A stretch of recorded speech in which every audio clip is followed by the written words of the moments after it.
Boa tarde, prazer em conhecê-los. Por mais que seja nessa situação aí de ensino virtual, essa coisa toda, mas é o que a gente tem para hoje, né? Não tem muito jeito. E bom, hoje aqui nós estamos na nossa primeira aula síncrona. A ideia é que a gente tenha mais ou menos uma aula síncrona por semana e com foco básico de rediscutir alguma das coisas que estão nas videoaulas e na apostila e tirar dúvidas. Esse ambiente aqui de aula síncrona é o que é possível, né, com a tecnologia que nós temos. Eu acho que ele é muito melhor aproveitado, assim, na verdade essa que é a ideia, né, a gente poder pelo menos falar. Então vou pedir para vocês aqui durante a aula ligar o microfone, obviamente quando você for falar, né, senão ninguém fala nada. Mas para aproveitar o espaço do chat aqui, só para coisa quando perguntar alguma coisa, essa informação muito relevante, muito importante, que só possa ser no chat para ficar registrado. Porque não tem nem sentido, né? Eu estou aqui no ao vivo, com câmera para vocês e tudo mais, e ficar respondendo mensagem no texto, no chat, eu não gostaria que fosse assim, não. Não só porque eu acho que mais arrastada a aula, mas eu acho que flui melhor se você perguntar as coisas, enfim, qualquer dúvida e tudo mais. Bom, como eu adiantei aqui um pouco, a ideia é que nossos encontros síncronos sejam para rediscutir os conteúdos, que estão alguns conteúdos e algumas coisas mais de dúvidas que estão nas videoaulas gravadas e disponibilizadas. Bom, uma coisa que eu já botei para vocês desde a semana passada, lá no Google Classroom, foi essa apresentação aqui. Deixa eu ver, compartilhar com vocês. Eu pedi para vocês verem essa apresentação, porque aqui eu coloco as informações fundamentais do curso, ou seja, o que é importante para a gente, o que você tem que saber, desde os objetivos da disciplina, objetivos específicos, coisas que nós vamos trabalhar. Obviamente, eu vou passar aqui rápido porque eu acredito que vocês já tenham lido. Depois eu pedi foi um feedback lá, uma ciência de vocês. Porque aqui eu botei coisas muito importantes. Né? Tô, né, de novo aqui falando. Acho que é importante que a gente possa trocar, sobretudo em termos de áudio, quando tiver alguma dúvida, alguma questão que queira falar. Eu vou estar aqui disponível para vocês para isso, para a gente poder conversar, tentar simular maximamente possível o nosso ambiente de aula.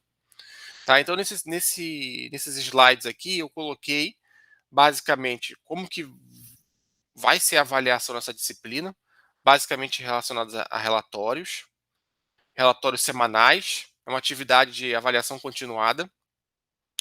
E são dois tipos de relatórios diferentes, relatórios A e relatório B. O relatório A você já recebeu um, já botei na semana, já acabei já disponibilizando para vocês. E para você ser aprovado ou aprovada na disciplina, você tem que ter nota final maior do que 6. E a conta que deve fazer é essa daqui, né? A média aritmética. 50% cada um dos relatórios. Então, em termos práticos de disciplina, uma das primeiras preocupações é essa. Então, você basicamente relatórios semanais, tipo esses que estão aí, tipo esse um que eu já disponibilizei. E como que funciona? Eu queria voltar aqui nesse slide só porque para deixar clara a informação de como que eu organizei a apresentação dos conteúdos e como que eles vão chegar até vocês. O que eu chamei aqui de dia 1, não sei se ficou claro, qualquer dúvida, você liga o microfone aí e já fala logo, tá? O que eu chamei aqui de dia 1 é sempre quinta-feira. O relatório A1 foi uma exceção. Eu botei antes para vocês já verem mais ou menos como que era. Mas é sempre às quintas-feiras. Eu vou disponibilizar o material, que vai ser uma videoaula, o relatório e o material textual, se tiver. Na semana seguinte, eu vou fazer uma aula como o de hoje, uma aula síncrona. Eu vou apresentar o conteúdo de uma forma um pouco diferente, eventualmente, e discutir as dúvidas de vocês. E aí vocês vão ter 24 horas para entregar a tarefa. Uma coisa importante, importantíssima. Vocês vão entregar as atividades no Google Classroom. Isso vai estar registrado no Drive de vocês também. Eu vou corrigir as atividades e vou ter tudo registrado. Então, é muito importante que vocês cuidem para não apagar as atividades entregues. Porque se você apagar a atividade entregue, fica zero para mim. E aí, quer dizer, vai aparecer zero aqui para mim e vocês vão ganhar zero na nota. Tá beleza? Eu vou corrigir e vou dar a nota. Vai ficar no seu drive a atividade. Então, você vai ter que cuidar para não mexer ela de lá. Que é esperado de vocês? Que vocês se dediquem 3 horas por semana. É o tempo padrão para você fazer bem as atividades da FISESP. Ah, professor, mas eu tenho 8 matérias. Eu não tenho culpa se você tem 8 matérias. Por que eu falo isso? Pode parecer até grosseiro que eu estou falando assim, né? Mas assim, a gente está aqui na universidade. A gente sabe, a matéria de FISESP, ela é feita no laboratório, 2 horas por semana, e você ainda tem que fazer em casa o relatório. Então tem um conteúdo, eu tenho como professor, eu tenho que seguir o conteúdo, porque vocês não podem passar nas disciplinas, não funciona a minha não, mas com qualquer professor. Eu tenho uma programação para trabalhar com vocês. E quando a gente, que eu digo, não só eu, professor da FISESP, mas com todo mundo pensou na disciplina, inclusive professores que vieram antes de mim pensando na disciplina, é uma matéria de 2 horas por semana, presencial, com a prerrogativa de vocês terem que estar em casa também. E aí, quando a gente se deparou com essa situação de pandemia, a ideia é que as coisas elas não podem ficar jogadas, vocês têm que aprender o conteúdo, assim, tem que minimizar o máximo que vocês não percam coisas. Por sorte, a FISESP 1 é uma matéria que dá para fazer muita coisa em casa, como vocês vão ver. As experiências são experiências de mecânica, são experiências simples. Então a gente vai poder fazer muita coisa.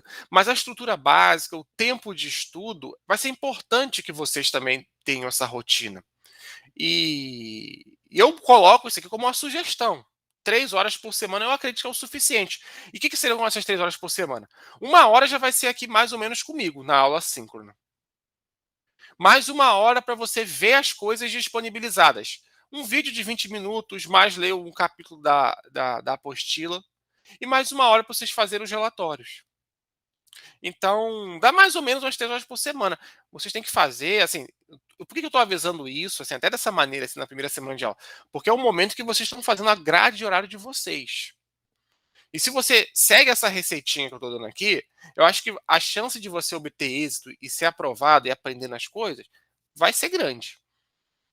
Agora, eu entendo, porque acabou de acabar um período, e sempre no final dos períodos é sempre a mesma coisa, mais ou menos, né?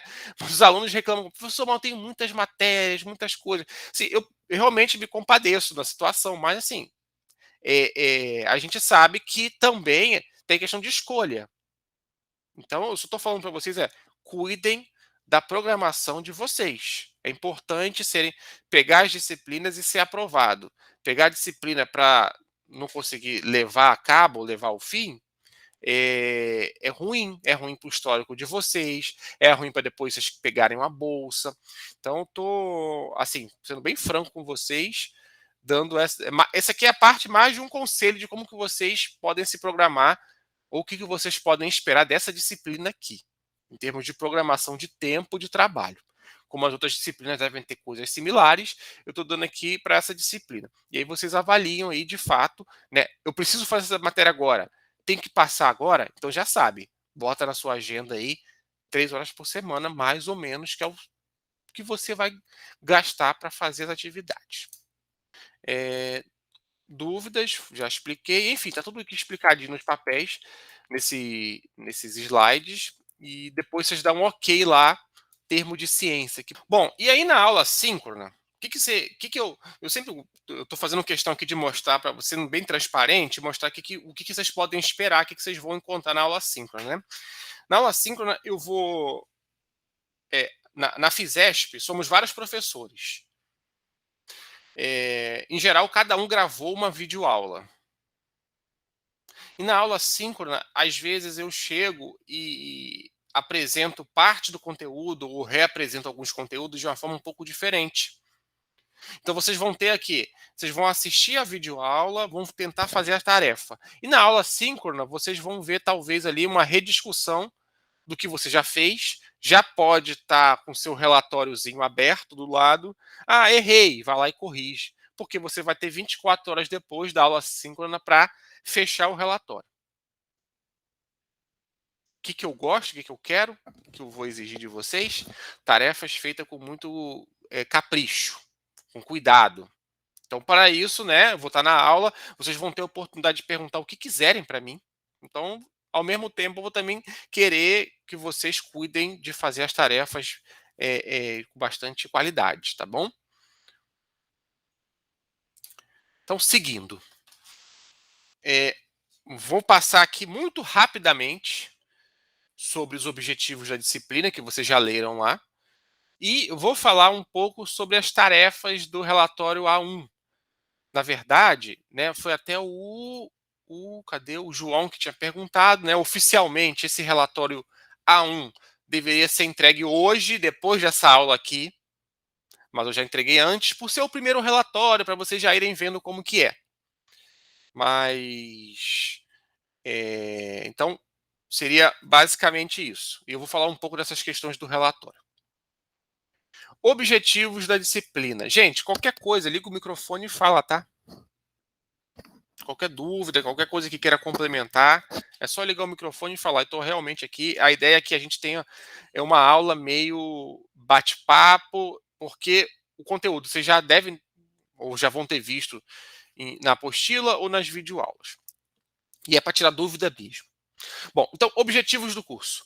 Introdução à análise de dados experimentais. Aí eu só tenho uma coisa para falar para vocês, que vai ser mais ou menos um lembrete do que vocês já viram lá no ensino médio. No ensino médio, vocês resolviam problemas de mecânica de Newton, não resolvia? Cinemática. O professor dava uma questão de prova ou de exercício para você chegar lá e calcule um gráfico VT. Né? Não é isso que vocês tinham? E ele é sempre associado com uma equação matemática. Um gráfico, ela é uma representação gráfica, como o nome já diz, gráfico, né? De uma equação matemática, não é? E é uma coisa que eu chamo de determinística. Determinística. Determinístico vem de determinado. Ou seja, se você dá o tempo, você sabe a posição. Dou o tempo da posição. Mas, aqui, como o nosso curso mesmo se chama, é Física Experimental. A gente vai querer agora produzir os gráficos a partir da experiência. A gente vai montar as experiências e vai montar os gráficos. Então, agora vocês vão ver que os gráficos experimentais, eles, por exemplo, onde você espera que vai ser uma reta, os pontos já não vão ser mais exatamente os esperados, porque existem os erros experimentais. E aí, quando eu falo em introdução à análise dos dados experimentais, é como que a gente planeja uma experiência, com que cuidados devemos tomar e como tomar os dados dessa experiência. Isso é uma das coisas que se aprende na FISESP. FISESP, Física Experimental 1. Uma vez que você fez a experiência, é você partir para a etapa seguinte, análise crítica. Pensa, olha que importante, agora vocês são alunos do curso superior. Vocês vão ser, no futuro, muito em breve, profissionais formados. E uma pessoa que tem um curso superior, normalmente, ela tem um conhecimento crítico, coisa que não deve se cobrar, por exemplo, de quem não tem um curso superior. Você fazer uma análise crítica do seu resultado. Quem, por exemplo, não tem um curso superior, às vezes pode ser o que a gente chama de o técnico, no sentido de que vai só implementar sem saber de onde que vêm as coisas. A gente está aqui, seja qual área for, tá? Ciência, engenharia, química, biologia, computação. A gente vai ter que pegar as informações e fazer essa análise. Saber fazer as análises, né? E é uma coisa que eu vou trabalhar com vocês. Então, uma vez que você fez a experiência, tirou os dados, tirar a análise. Por exemplo, lá na física do ensino médio, você via o movimento retilíneo uniforme, com velocidade constante. Aqui a gente vai querer, às vezes, simular ou fazer uma experiência de um movimento. E a gente vai ter que concluir, a partir dos dados da experiência, que, de fato, o experimento tinha velocidade constante. Como que eu faço isso a partir da experiência? Isso é na FISESP 1. Se você for, por exemplo, de uma outra área, você provavelmente vai ter outros tipos de dados experimentais. Digamos que você trabalha na engenharia civil, e aí você precisa fazer análise do concreto, de alguma coisa. Aí você vai ter que fazer vários experimentos para descobrir os parâmetros daquele concreto. E aí você vai ter que, no final das contas, por que você vai fazer isso? Porque você vai querer depois concluir alguma coisa. Se aquele concreto serve, se não serve, se aquela mistura que você usou é ou não é boa. Enfim, você sempre vai estar lidando com dados de experiências e tendo que fazer análise crítica. Consegui convencer vocês da importância, ou pelo menos assim, mostrar a ideia básica do curso, que a gente vai trabalhar com dados experimentais e fazer análise deles? Tá Sim, claro? sim. Professor. Sim, Tá? sim. Isso é o suficiente para vocês continuarem nunca mais e depois continuarem a querer vir na aula ou falta mais coisa? É suficiente, professor. Já tá bom. Mas tem mais coisa ainda. Porque não adianta você fazer a experiência lá do concreto ou da velocidade do carrinho que se desloca, ou da resistência de uma placa que você quer usar como uma solução de som, sei lá. Se você vai guardar aquela informação para você, muitas das vezes você vai ter que reportar essa sua conclusão. E no mundo profissional, você reporta isso por meio de uns chamados relatórios. Tem que fazer relatórios, né? E é uma coisa que a gente trabalha aqui na FISESP. Então, aqui na física experimental, a gente vai partir de coisas que vocês têm uma noção de como funciona, de como se descreve, porque para a gente não vai. Aqui, o que eu estou interessado, eu já parto do princípio que você sabe o que é um movimento retilíneo uniforme. Eu já parto do princípio que você sabe que é um período de um pêndulo, o tempo que ele vai e volta. Eu vou querer trabalhar com vocês como que se analisam os dados. Então, vejam, é física experimental 1. A nossa base é a mecânica, mas o que a gente vai aprender aqui vai ser usado para extrapolar o que vai ser discutido. Tá bom? Então, a ideia é que vocês tenham uma visão geral de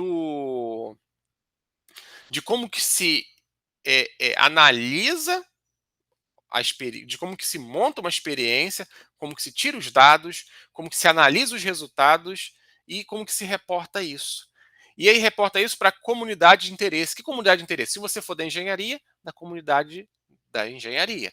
Se você for da química, comunidade da química. Se você for, sei lá, qualquer outro curso, você vai ser da sua comunidade. Então, uma coisa muito importante você fez um resultado, você vai querer reportar ele.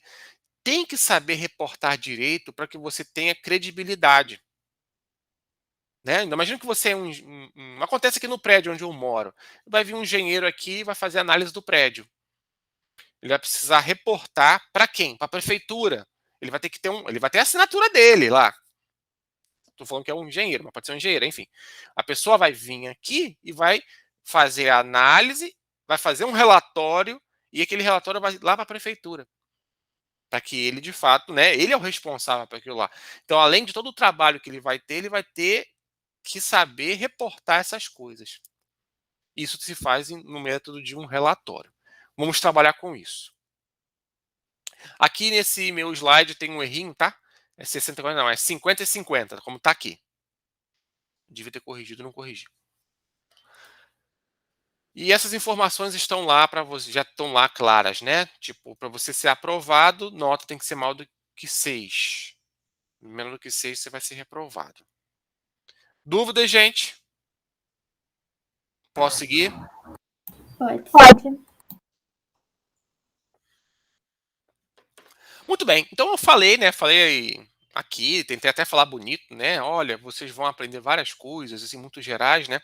Mas o meu foco aqui vai ser o porquê estudar física experimental. Bom, é, tem aqui, para guiar aqui a minha fala com vocês, eu escolhi aqui 3 frases, escrevi aqui 3 frases, que eu acho que muito relevantes. E eu acho que vocês podem pensar nelas sempre quando vocês forem em qualquer disciplina que vocês forem fazer, né? Quando eu falo aqui, ó, nossa sobrevivência emancipada e autônoma depende do conhecimento. Quando eu falo emancipada, você é livre. E autônomo, você tem autonomia para você escolher o que você quer.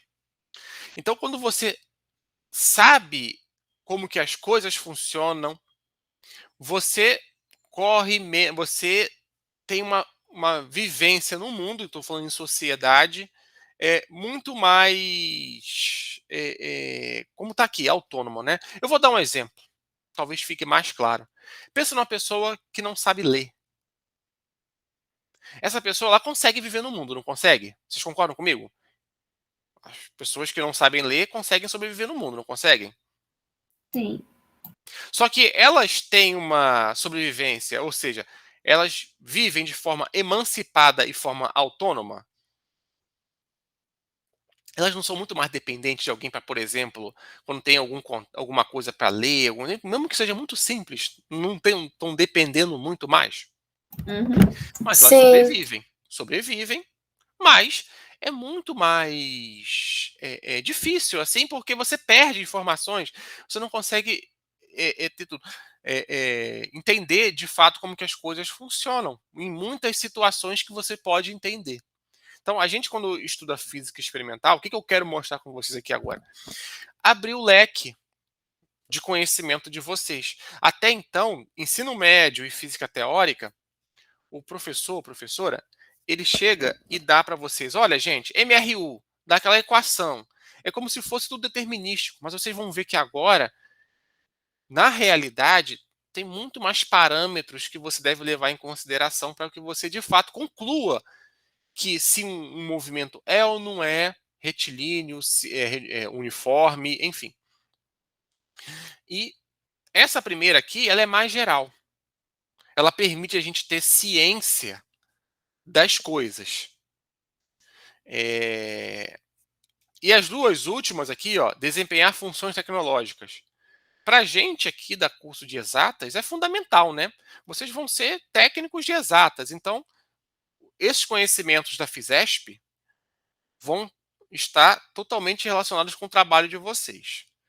E se você quiser desenvolver ciência e tecnologia também, vai estar bem relacionado. Bom, um pouco mais de filosofia do porquê que a gente está estudando isso aqui, né, a parte filosófica mesmo, que eu acho que é bem importante a gente saber que o que eu vou mostrar aqui não é um conjunto de regras técnicas que vão. Eu estou contextualizando com vocês aqui que esse nosso conhecimento ele foi construído em vários contextos diferentes. E em qualquer um desses contextos, o que a gente sempre observou é que a ciência, que é o nosso meio de trabalho aqui, na área tecnológica, a gente trabalha baseado na ciência. E a gente vai fazer. Quando a gente fala que uma coisa é científico, é que ela satisfaz alguns preceitos e você consegue usar aquele conhecimento para produzir outras coisas. Um exemplo. O famoso velho Galileu Galilei. Todo mundo já ouviu falar nesse nome. E a gente sabe que o Galileu foi perseguido pela igreja. É fato. Bom, se você ainda tem alguma dúvida sobre as contribuições do Galileu, ele basicamente estudou os pêndulos, foram muito importantes para as grandes navegações. Era necessário você ter relógios precisos para saber a posição geográfica dos barcos que faziam as travessias do Oceano Atlântico. E, então, Galileu Galilei, ele estudou os pêndulos. Em que contexto? Galileu era obrigado a ir para as igrejas na época, e eu acho que ele não prestava muita atenção, acho que naturalmente não devia prestar muita atenção no que os padres falavam, e ficava observando o que ele tinha para observar, os lustres dentro das igrejas. Então ele observava os lustres e percebeu que o período de oscilação é constante dos lustres. E com isso ele conjecturou, veja, o Galileu conjecturou que todos os corpos caem sob a mesma aceleração. Esse foi um resultado, assim, eu vou chamar com uma palavra que eu gosto bastante, que é chamado disruptivo. O que é disruptivo? Que rompeu.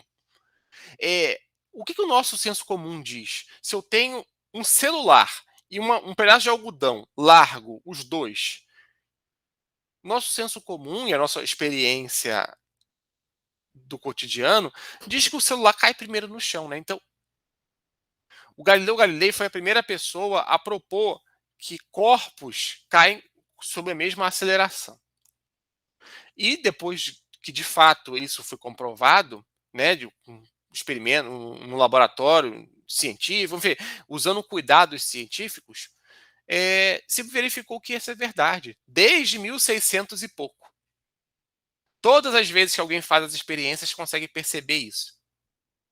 Né? Então é um resultado que rompeu, ou seja, o nosso conhecimento que a gente tinha na humanidade antes e depois foi modificado.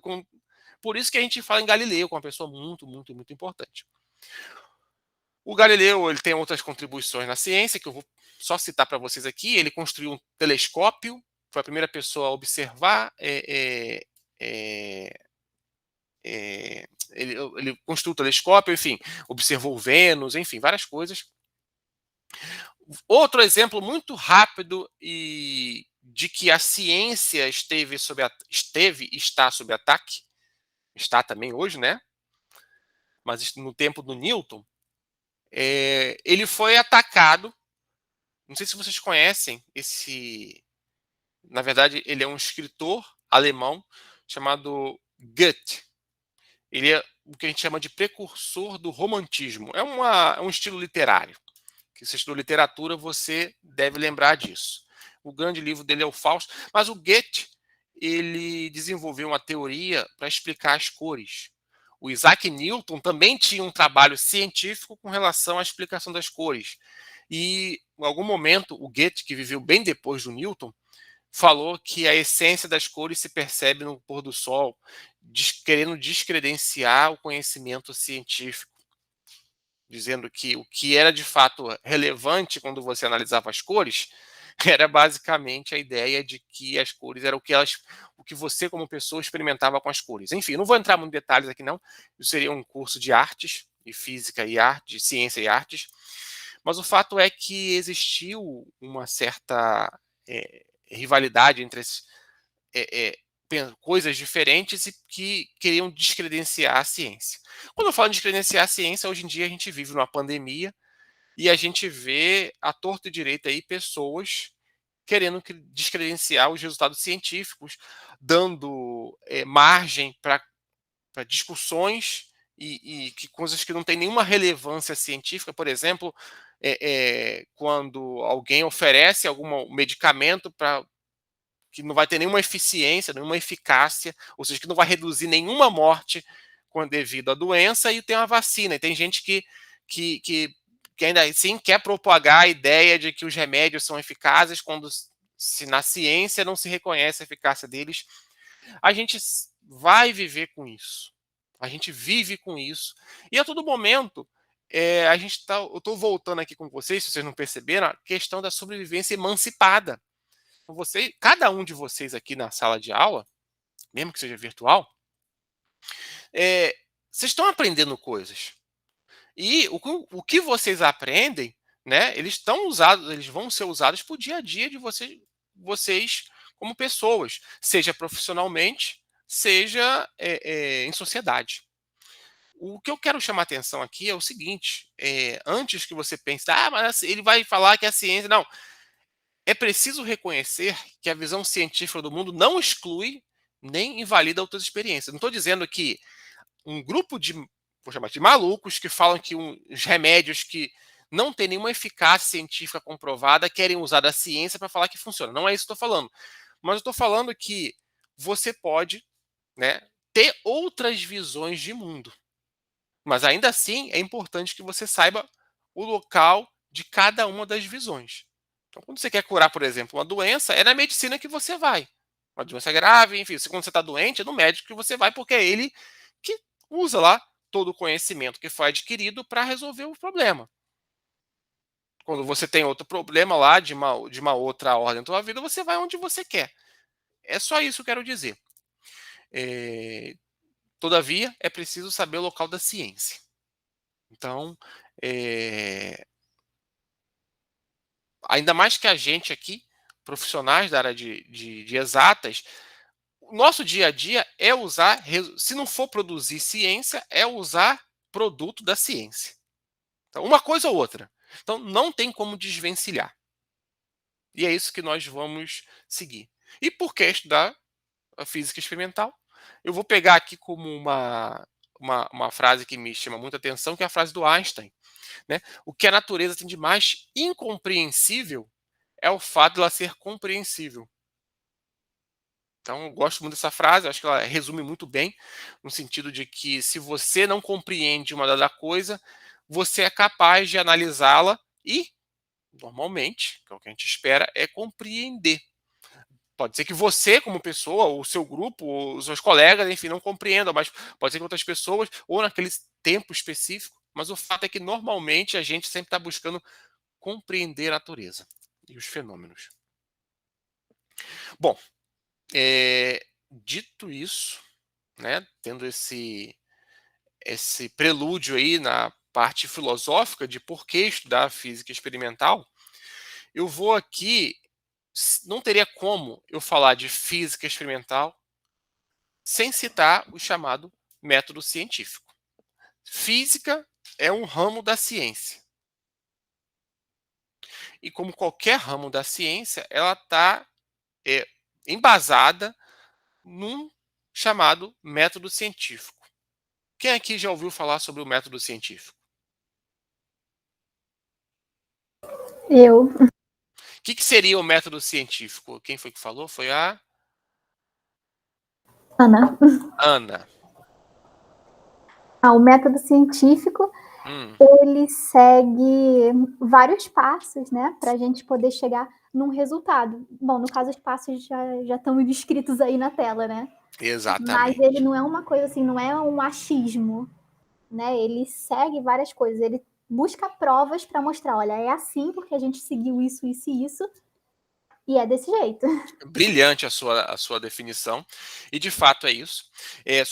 Só para explicitar para vocês que o método científico, o que eu coloquei no slide, ele é muito resumido. Na verdade, existem pessoas que fazem teses, doutorado, tem pessoas que se dedicam a vida inteira para pesquisar o método científico. Isso é uma coisa que é em construção, não é uma coisa fechadinha, não são essas 4 regrinhas só. Eu só botei aqui isso como uma receita básica que tem que ser. Esses são os elementos básicos do método científico. E em cada área do conhecimento, esse método científico ele vai se desdobrando em coisas que você tem que checar, tem que fazer. Mas, em resumo, para dar uma visão muito, é, é, é, muito geral para vocês aqui, o método científico ele constitui nessas 4 receitinhas aqui que você deve seguir para que você de fato tenha um resultado científico. Tá? E então, a primeira delas que eu botei aqui é a observação e a experimentação.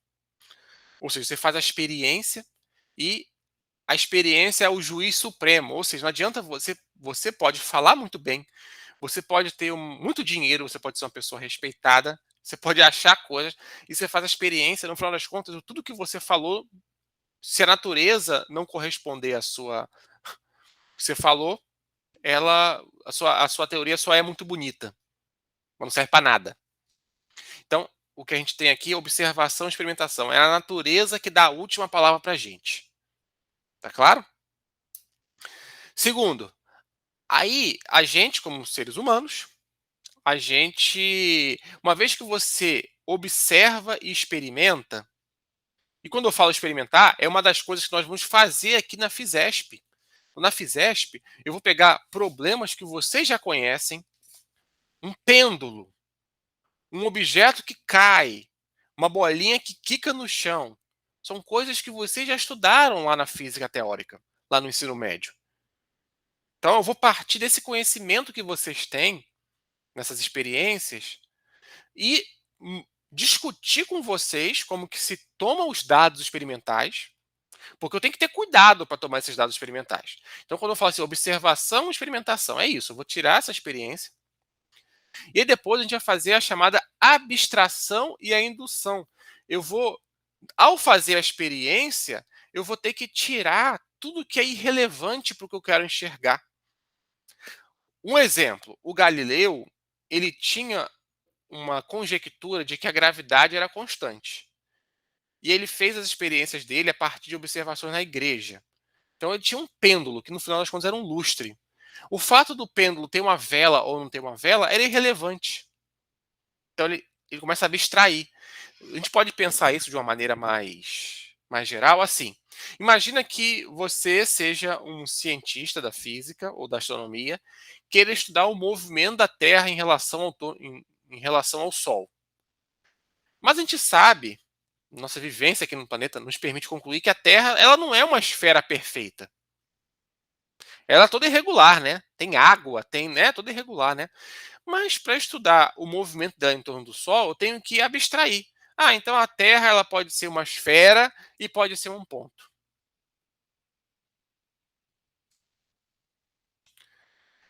Uma vez que você faz isso, você pode propor leis e teorias, que foi o que o Kepler fez. Eu acho que vocês já viram lá no ensino médio, ou então talvez no curso de física teórica, que, né, tem as leis de Kepler, do período e da área.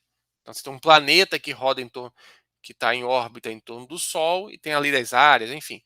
Ou você pode pensar na lei da gravitação universal de Newton. São resultados que não foi que o Newton acordou um dia e falou assim, eu sou o Isaac Newton. O que eu quero fazer hoje de grandioso? Não sei, estou pensando aqui. Lei da gravitação universal. Acho que não foi muito assim não, né, gente? Porque se fosse assim, seria mais fácil, né? Foi a base de muitas observações dele e de outras pessoas que vieram antes dele.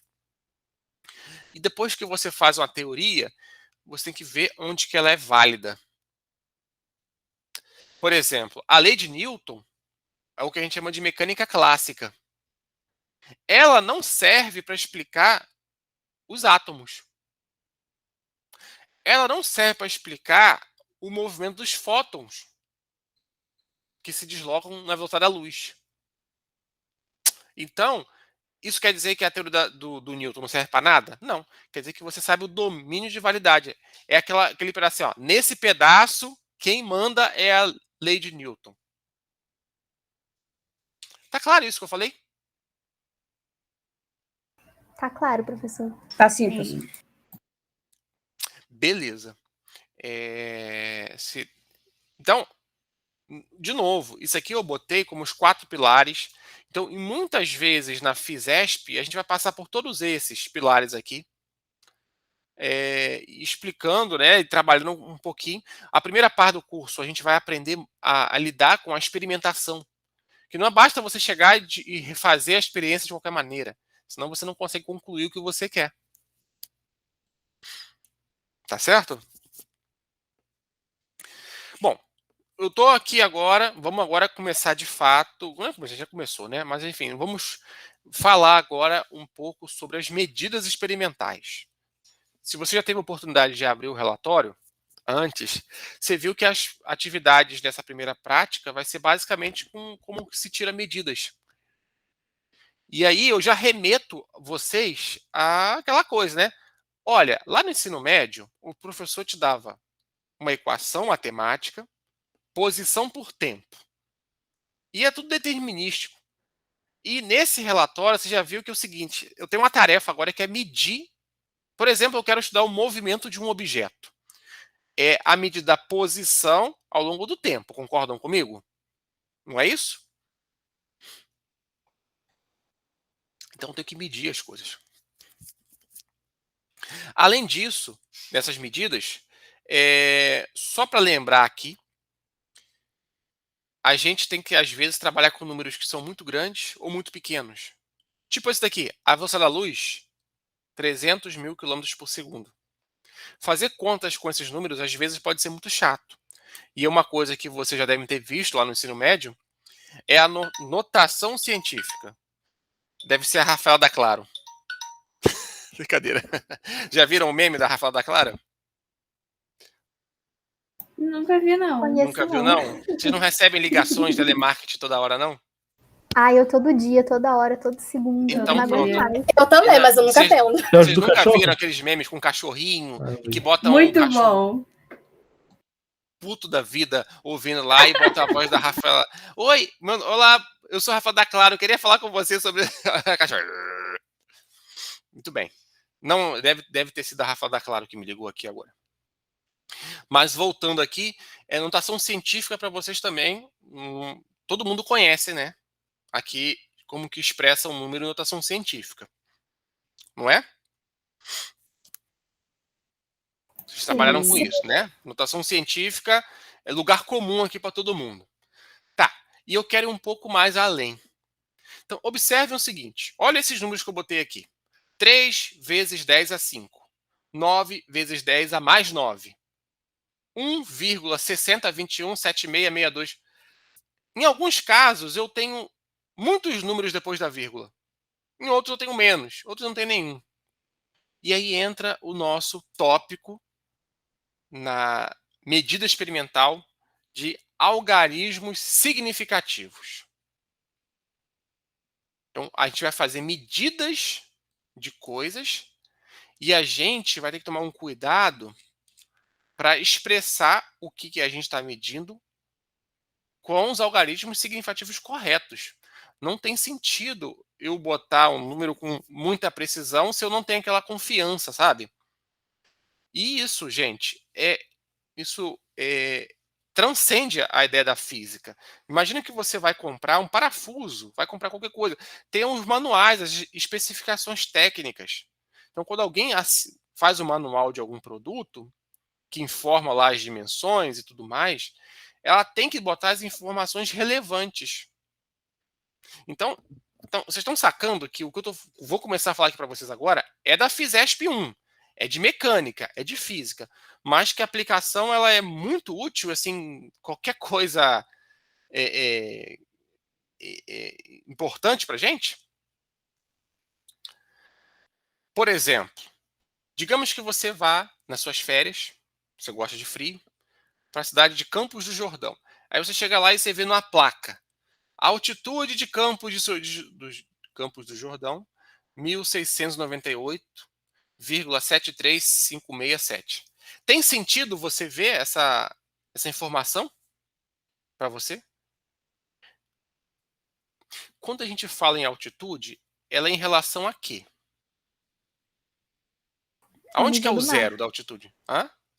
Ao nível do mar. Nível do mar. E o nível da tem maré. O que é a maré? É a água subir e descer, não é isso? Isso. E tem sentido, então, eu expressar a altitude de um lugar com tantas casas, com tantos algarismos depois da vírgula? Não, Não porque tem, então né? vai depender da maré, né? Exato. Depende da maré, depende do instrumento de medida, depende se você está no alto de um prédio, se você está embaixo. Enfim, não tem sentido você botar a altitude da cidade como esse número todo, né? É igual você vai numa balança e aí você se pesa e aí você vê que a sua massa tem esse valor aqui. Tem sentido? Digamos que seja a minha massa. Aí eu bebo um copo d'água. Ou um gole d'água. Já mudou meu peso, não já? Sim. Ou seja, tem significado esses números aqui atrás? Não tem, porque varia Para essa muito aplicação, fácil. não, né? Inclusive, não tem nem confiança se esse resultado é verdade, é correto, né? Então, tá errado. Então, o que eu quero mostrar para vocês então agora a gente vai começar a olhar para coisas, que é tipo, às vezes você pode expressar o número de forma errada. Quando você bota muitas casas na sua expressão, quando você vai expressar alguma coisa, pode ser que você esteja cometendo um erro, porque não tem sentido, não tem significado nenhum. Na verdade, está errado, você não tem confiança desses números aqui. Então, se ficou claro isso, vamos a uma coisa mais prática, inclusive bem voltada com o que já foi apresentado na apostila. E nesse ponto aqui, eu chamo a atenção de vocês.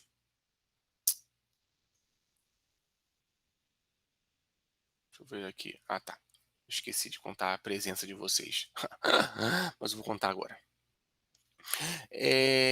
Nesse sentido, deixa eu voltar aqui meu slide.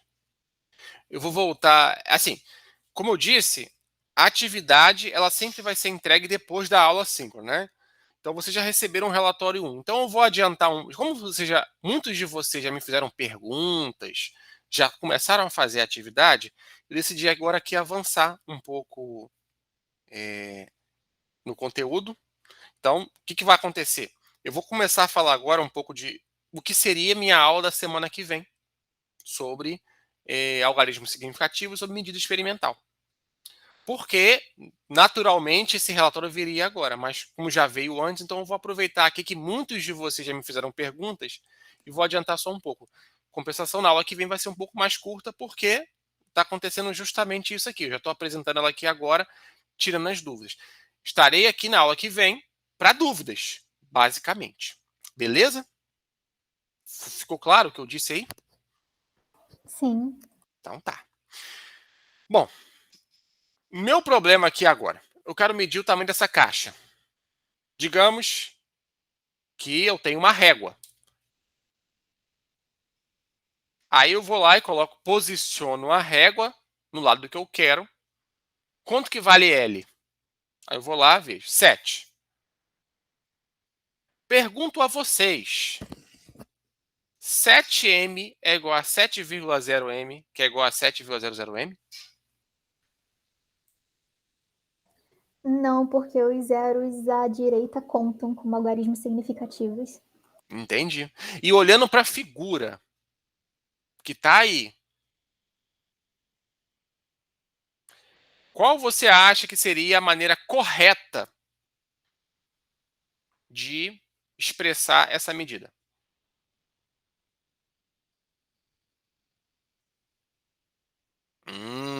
Peguei vocês, né? Agora sim. Eu acredito que seja só com o 7, porque ali não mostra a ordem dos milímetros ou. Quem está falando é o Bruno. Bruno. Bruno. Deixa eu voltar aqui então. Perfeito, Bruno. Olha, então agora apresento a vocês uma coisa nova. Sabe aquela coisa da pessoa que não sabe ler e tudo mais? Agora vocês vão. A ideia é que vocês enxerguem de uma forma. Vocês vão sair daqui dessa aula de hoje, pelo menos uma coisa diferente vocês vão saber. Então, por exemplo, quando você vai expressar uma medida com a fita métrica, qualquer coisa, você tem um valor máximo de precisão que você pode ter. Eu posso muito bem usar uma fita em milímetros e botar o resultado em centímetros. Não tem problema nenhum. Mas se você quiser saber o melhor, aí tem que olhar o que o Bruno falou. Então, por exemplo, se eu expresso a minha resposta L igual a 7 metros, isso quer dizer que a precisão é de meio metro. Ou seja, esse resultado aqui, ele é um resultado entre 6,5 e 7,5. Vocês estão de acordo? Sim. Beleza. Se você quiser expressar com mais precisão, você teria que pegar uma régua, igual o Bruno falou, milímetros. E aí você consegue ver, ó. E aí se eu der um zoom aqui na figura, ó, ficou certinho aqui, né? Certinho aqui, mais um zoom. Zoom 1 e zoom 2. Entenderam aqui meu jogo de zooms? Como se tivesse dois zooms aqui. E aí você vê exatamente aqui. E aí quando você for expressar 7,00, quer dizer que a sua precisão é de 0,005. Portanto, a sua incerteza está aqui, ó, nessa faixa. Ficou claro para vocês isso? Ficou. Ficou assim. Muito bem. Então, antes da gente partir para uma foto de uma outra coisa que eu tirei aqui, só para lembrar, talvez um resultado que vocês já conheçam, talvez não, certamente, né? Todo mundo aqui me falou que conhecia os números em notação científica. Se eu quiser transformar 0,001 em notação científica, dá 1,10 a menos 3. Concordam comigo? Sim. E se eu quiser transformar 0,100 em notação científica, tem esse aqui. Qual é a diferença? Os algarismos significativos. Significativo. O fato de você expressar um número em notação científica não te permite cortar os algarismos significativos. Tá bom? Então, por exemplo, aqui não tem nenhum algarismo significativo depois do 1. Então, eu escrevi o número de notação científica. Tá chovendo, é? Ih, gente, tá chovendo aqui. Tá. Aqui também. Vocês estão em Niterói? Eu tô em São Gonçalo. Eu tô em Boa. Niterói. Tem Niterói. Então tá Eu tudo tô em chovendo Minas então, hein? Gerais. Opa, que lugar de Minas? Ai, professor, não tá nem no mapa, é Cipotânia. Fica onde? Fica 40 em que... minutos de Barbacena. Eu estive aí semana passada. Não em Cipotânia, né? Mas aí perto, mais ou menos. Barbacena. Tá bom. Legal, hein? Não tá passando calor aí não, né? Não, tá 24 graus. Que beleza, hein? Mas vamos lá. Aqui em Niterói chove. Então, 0 à esquerda não conta. Tá? É só uma regrinha aí. Mas enfim, é só um lembrete para vocês de o fato de você escrever um número de notação científica não permite você jogar fora a precisão do número. Beleza?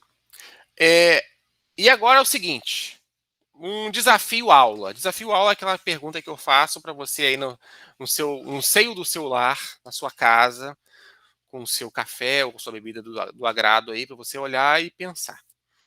O seguinte problema, eu tenho um quadrado que foi medido por 2 pessoas diferentes. E essas 2 pessoas, elas têm que entrar em consenso e expressar o perímetro desse quadrado. Quero que vocês olhem para o slide aí agora e vejam se está correto isso que eu escrevi. De antemão, já admito que a conta está correta, né? 2 vezes 7, 14. 2 vezes 5,23, 10,46. Com mais 14, 24. A conta está correta. Perímetro é a soma de todos os lados. E aí? Digamos que alguém queira comprar esse terreno de vocês. E você tem que expressar isso no cartório, o perímetro. Sei lá, nem sei se esse cartório pede perímetro, né? Mas fala, tô pedindo um perímetro aqui.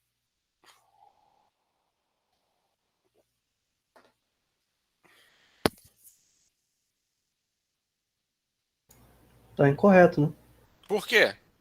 Porque você não tem certeza se as 2 casas decimais do 7 vai ser 00. Exatamente. Uma medida foi uma medida preguiçosa. A pessoa chegou, é 7.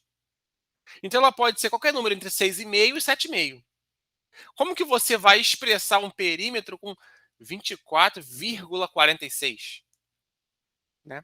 Então, a maneira correta é você basear com o que tem menor precisão. Esse vai ser quem vai mandar.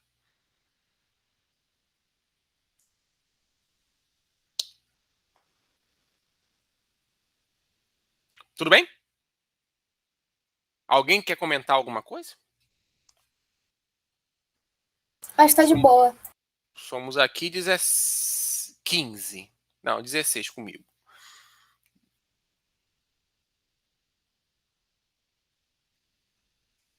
Então tá. Se não querem comentar nada, vamos seguir a nossa vida. Vamos tocar o barco. E na prática, como se expressa uma medida? Bom, então aqui meio que Opa, Lele, fiz besteira. Avancei um slide a mais sem querer. Eu quero saber quanto vale a lateral desse livro aí. Aquela figurinha que vocês têm no relatório 1 foi eu que fiz em casa aqui com outro objeto. Aí peguei um livro que eu tenho, que é o livro do Moisés, que está ali atrás. Tá ali atrás. E peguei a minha trena em polegadas e quero saber de vocês quanto que vale, qual é a largura desse livro. Olhando para essa medida, qual o melhor resultado possível? 6. 6? 6,5. 6,5? Quem dá mais? É isso mesmo? 6,5?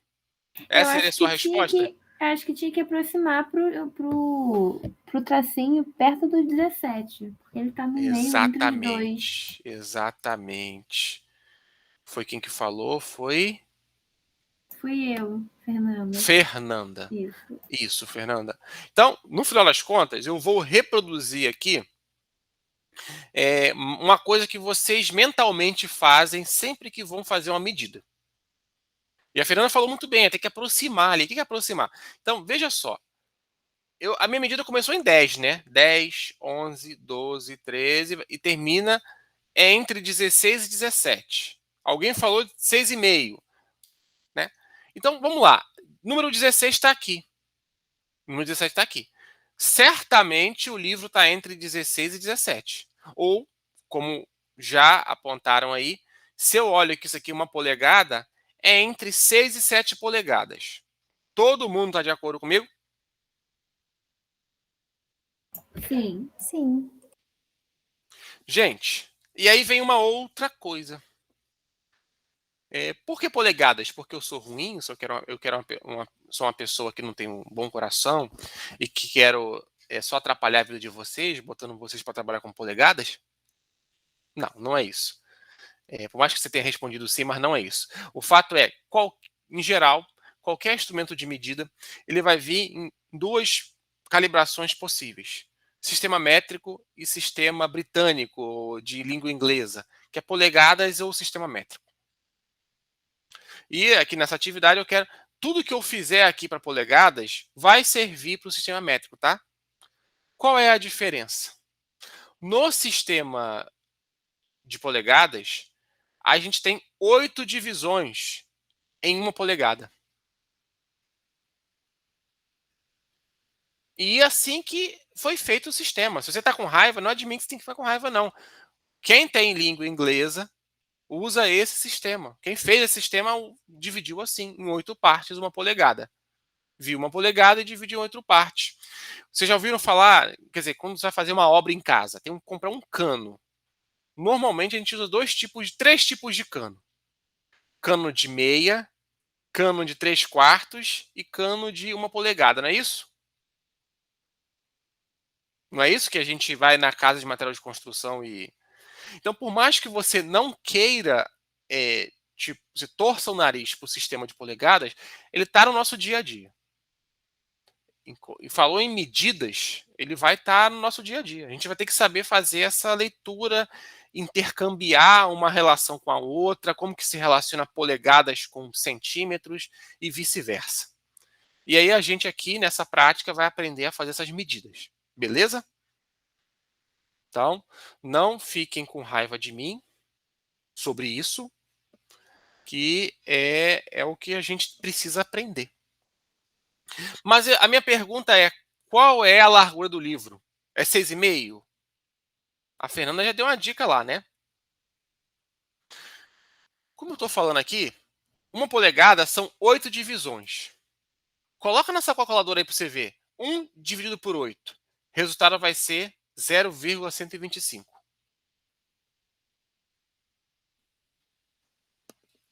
Né? 1/8 equivale a 0,125. Eu quero expressar essa medida aqui com a maior precisão possível. Então, eu vou ter que considerar isso, né? Então, a primeira coisa que eu olhei, sistema em polegadas. Segunda coisa, agora eu vou ver a menor, a subdivisão. Quanto que vale? Cada subdivisão equivale a 0,125 polegadas. No sistema métrico, cada centímetro equivale a 0,1 mili...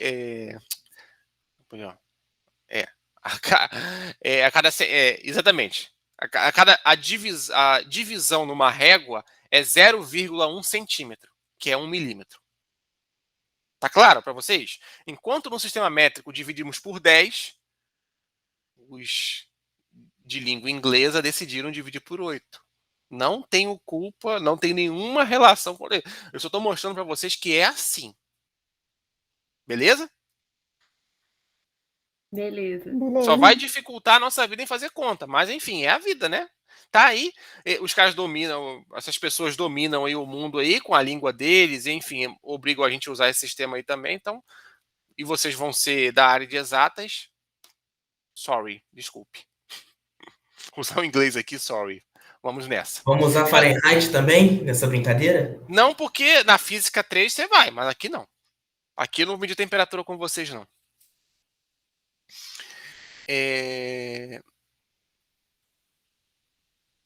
E aí, quanto que vale agora, gente? Qual é a largura do livro? Olha, eu botei aqui 6,125. Todo mundo entendeu aqui? 6,125, primeira divisão? Sim. 6,500. O próximo é quanto? 6,625. Gente, como a Fernanda bem disse agora há pouco aí, ela acabou de falar, nós temos que olhar onde está de acordo com as divisões, não é isso? Qual seria o valor dessa largura desse livro?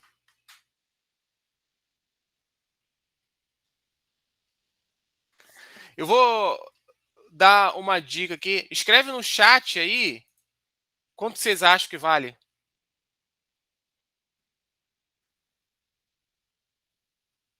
Olha meu slide aí, vê. Chuta o valor aí. Professor, 6,3 Você pode escrever, Dayana? Professor, acho melhor falar. Eu acho que deve ser... É porque eu vou anotar depois aqui. Não, se não conseguir escrever, eu vou pegar só alguns dados. Depois você compara com qual vai ser a nossa conclusão. Então, João Pedro, 700. Por que o Bruno botou só com uma casa? Esse é o melhor que você consegue, Bruno? Pode falar? Eu colocaria por causa de uma imprecisão de uma casa decimal entre 6 e 7. Entendi. Então tá. Todo mundo aqui tá botando 6,750, 6,700, 6,750. Beleza. 75. Olha, vamos seguir. Quando eu preparei essa aula, eu cheguei, né? Olhei aqui um pouquinho mais de perto. Vi entre 6,250 e 6,750. Eu tenho certeza que não é 6,750. Vocês têm certeza comigo? Sim. Ó, a mesma aqui dá pra gente ver, ó. Mesmo nessa figura aqui eu consigo ver. Mas dando um zoom. Querem refazer a estimativa de vocês? O professor, não se fala 6,3 nisso aí? Sei lá. Você pode usar a notação de 1/4, 2/4, 3/4, mas você vê quem tá falando, Dayana, né, Dayana? Dayana, Sim, é você, né? Tá aqui, ó. Sim. Na verdade, 1/8, não é isso? 2/8, que é 1/4. Olha a fita como que ela tá dividida aqui. Olha o tamanho dos tracinhos. Cada polegada, ela fica fechada, de cima até embaixo. Meia polegada vai até a metade do caminho. 1/4 de polegada e 1/8 de polegada. Foi ótima a sua pergunta, Dayana. Então, vamos lá. 6, 1/8, 2/8, 3/8, 4/8, dá o meio. 5/8, 6/8. E aí, Dayana, qual seria então? No caso seria isso, que é mais ou menos 3 exatamente. quartos. Mas não eu sei. quero com precisão. Quando você fala mais ou menos, eu peguei, dividi 1 por 8 e vi que dá 125. E agora eu vou conseguir com mais. Isso que você fala, mais ou menos, a gente não precisa mais usar para ter a estimativa. Tá entendendo onde eu quero chegar? Porque Sim, não é nem 5 quartos, nem 5 oitavos e nem 6 oitavos. Tá entendendo? É uma coisa no meio do caminho. E aí, o que eu consigo tirar de melhor disso daqui? Você concorda que tá errado eu falar 5 oitavos? Nem, Daiana? concordo. Concorda que tá errado 6 oitavos? Igual alguém colocou aí, ó, algumas pessoas colocaram 6,750. Tá errado também, não tá? Eu acho que sim, sei lá, professor. Tô confundindo aqui já. Mas por que você não tem... Olha aqui o livro onde ele tá passando. Ele não tá nem antes, ele não tá nem ele tá depois dos 5 oitavos e antes dos 6 oitavos. Concorda comigo? Concordo. Então, você concorda comigo que não pode ser nem 6,625 e nem 6,750. Concorda comigo? Sim. Então, qual é o número que você acha que vai ser o melhor aqui?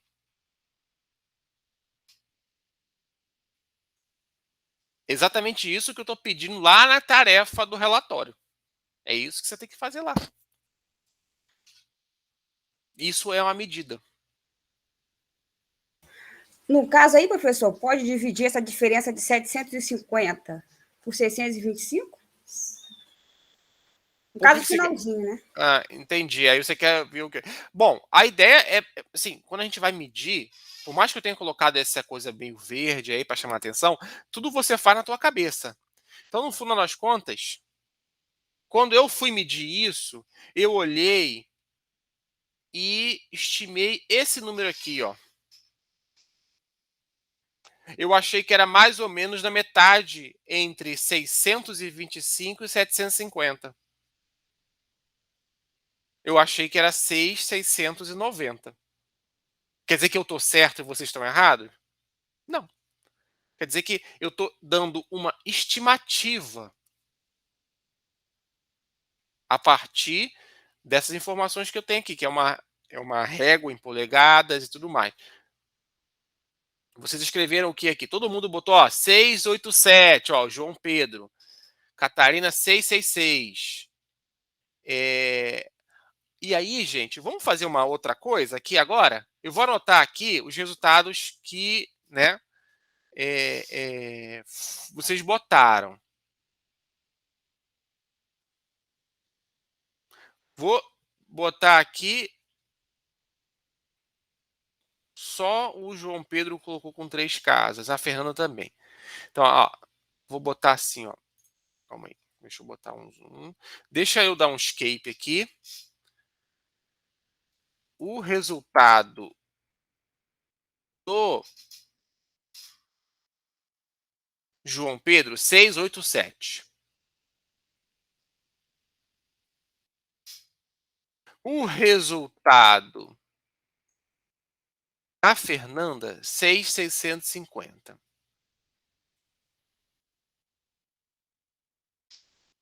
pegar mais um aqui. O resultado de quem mais aqui botou com 3 casas? É bom. Esse tinha sido antes, né? 750 tinha sido antes. Vou manter esses daqui, ó.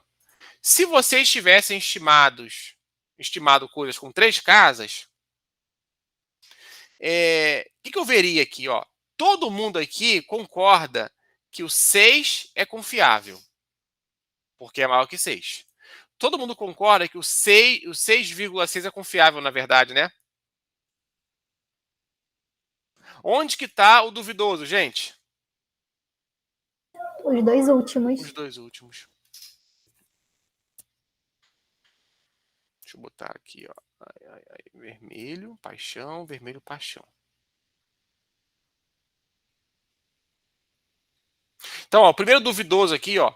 Então, todo mundo aqui tem quer dizer, dos 3, né? Nós 3 aqui que marcamos esse resultado, a gente tem que a medida é 6,6. Agora, se é 9, se é 8, se é 5, esse aqui já é o duvidoso. Vou botar aqui, ó, negrito. B. Vou apresentar aqui agora. Tá vendo? Duvidoso. Então, na verdade, o que eu perguntei aqui é: vai mudar o meu conhecimento se eu considerar 6,69 ao invés de 690? Pelo que a gente viu aqui, não. Então, ó, eu posso expressar, assim, a melhor coisa que eu consigo fazer aqui nesse caso é colocar a minha medida 6,60 e alguma coisa. E o segundo também é importante, porque eu tenho certeza que ele é maior do que 6,2. Então, eu preciso de dois números depois da vírgula.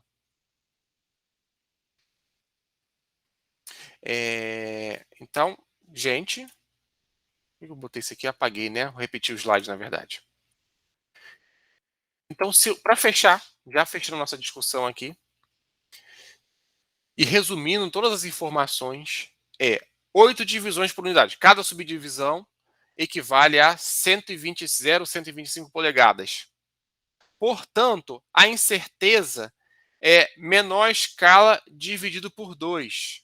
Então, quando eu for expressar a minha resposta, gente, é 6,69. Se fosse, por exemplo, se ao invés do Cadu dando aula fosse, por exemplo, o João, ele botaria 6,68, mais ou menos 0,6.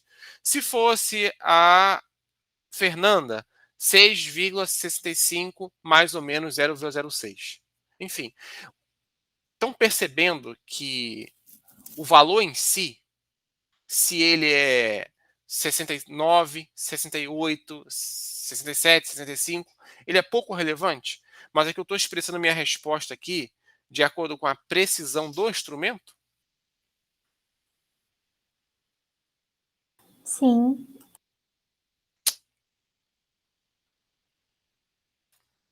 Então é isso. A largura do livro o melhor resultado que você pode obter a partir dessa régua em polegadas é 6,69. Os 9 aqui, ó, é o duvidoso. Mais ou menos essa incerteza que aqui está. Duvidoso, você mantém o primeiro duvidoso, para a sua medida.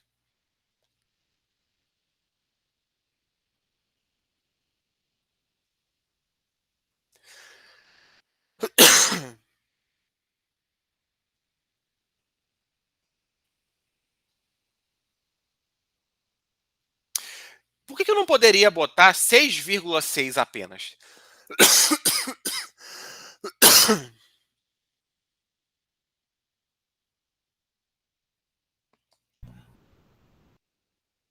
Por quê? Se eu boto 6,6, por que estaria errado? Porque você sabe que não pode ser menor do que 6,6, quer dizer, 6,60. Quando você coloca 62. 6,6, pode ser qualquer número entre 6, 5 e 6, 6, 5. Concorda comigo? Sim. E aí, você sabe, olhando a régua aqui, que não, ele pode ser maior do que 665. Então, se você expressa como 6,6, você está perdendo informação. Professor, não entendi muito o que você explicou agora, não. Por que eu não posso colocar... Deixa eu botar aqui um escape. Vou criar um novo slide aqui. Então tá aqui. Se eu colocasse 6,6.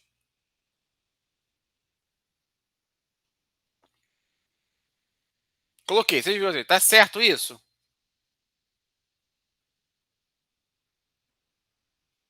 Não. Primeiro porque a incerteza tá... Não tá, aqui tem duas casas depois da vírgula. E aqui eu só tenho uma. Como que eu posso ter uma incerteza que tem precisão ou... Quando eu expresso assim, gente, olha só, com duas casas, esse daqui é o duvidoso. Conduzir. É o contrário, cadê?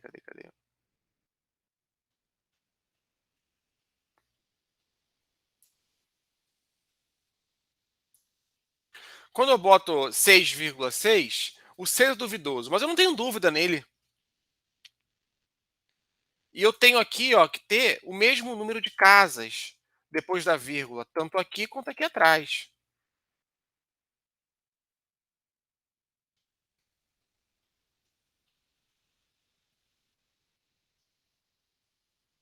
Então, né, na verdade, 6,69 branco. É isso. Entendeu, Dayana? Sim, professor, entendi. Quando você Obrigada. coloca 6,6, vamos lá, deixa eu de novo aqui.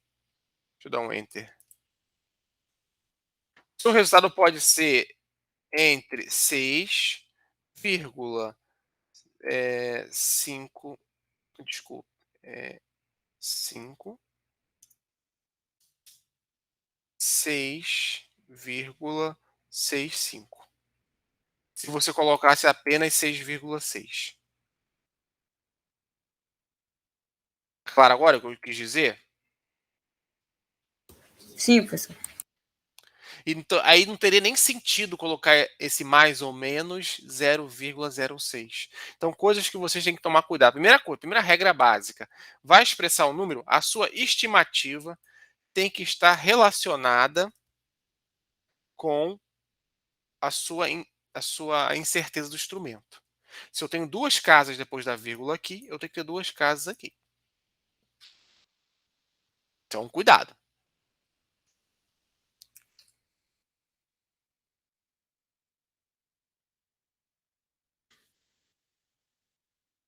Minha gente, dúvida? Então, vou apagar aqui porque isso pode confundir vocês.